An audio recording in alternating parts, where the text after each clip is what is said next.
आपने जम्मू की वैष्णो माता का नाम अवश्य सुना होगा।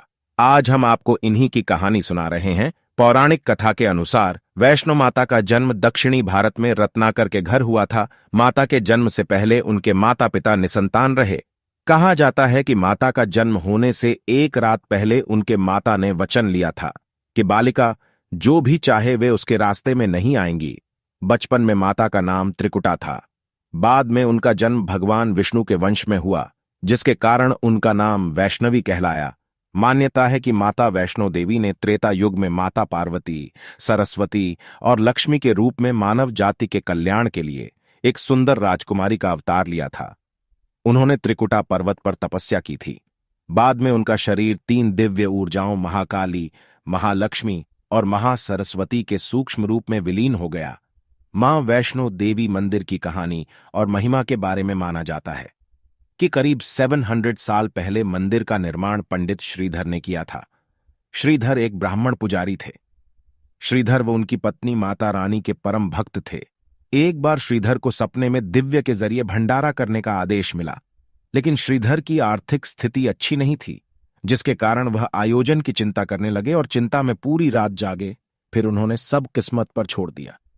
सुबह होने पर लोग वहां प्रसाद ग्रहण करने के लिए आने लगे, जिसके बाद उन्होंने देखा कि वैष्णो देवी के रूप में एक छोटी कन्या उनकी कुटिया में पधारी और उनके साथ भंडारा तैयार किया। श्रीधर की कुटिया में बहुत से लोग बैठ गए। दिव्य कन्या ने एक विचित्र पात्र से भोजन परोसना आरंभ किया। जब कन्या भैरवनाथ के पास पहुंची तो वह बोले, मुझे तो मांस व मदिरा चाहिए। दिव्य कन्या ने जवाब दिया कि ब्राह्मण के भंडारे में यह सब नहीं मिलता। भैरवनाथ ने जिद पकड़ ली, किंतु माता उसकी चाल भांप गई थीं। वह पवन का रूप धारण कर त्रिकूट पर्वत की ओर उड़ चलीं। भैरव ने उनका पीछा किया। माता के साथ उनका वीर लंगूर भी था। एक गुफा में मां शक्ति ने 9 माह तक तप किया। भैरव भी उनकी खोज में वहां आ पहुंचा। एक साधु ने उससे कहा, जिसे तू साधारण नारी समझता है वह तो महाशक्ति हैं। भैरव ने साधु की बात अनसुनी कर दी। माता गुफा की दूसरी ओर से मार्ग बनाकर बाहर निकल गईं। वह गुफा आज भी गर्भजून के नाम से जानी जाती है।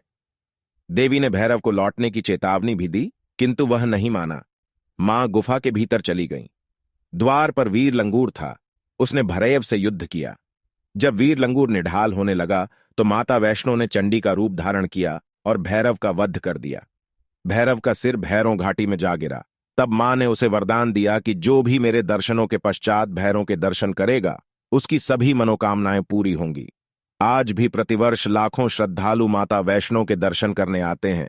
गुफा में माता पिंडी